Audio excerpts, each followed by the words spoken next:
Masquera sei muri Zimbabwe. Welcome to our channel Zim Confessions and Deep Secrets. Kana kari kutanga kuja panino channel, please don't forget to subscribe. Kana chungwa garoka subscriber, don't forget to comment and share this video. Nas muri Zimbabwe takigira nyari kuwaja nyari kusirisa nyaya kaitika along Harare Mutare Road hapo pane female police officer akashaika mushure mekunge arohwa nevhiri retruck paanga ari paroadblock. Chiitiko chirunzi chakaitika musi weNew Year's Eve muri Zimbabwe.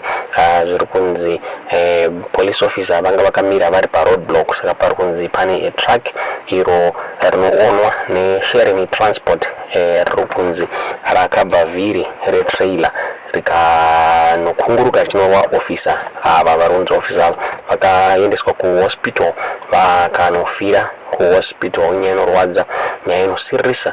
Polisi yakonfirma chiitiko ichi ichitaura iyo ichiti this incident yakaitika 51 km peg along Harare Mutare Road muri Zimbabwe. Nyaya inorwadza, nyaya inosirisa.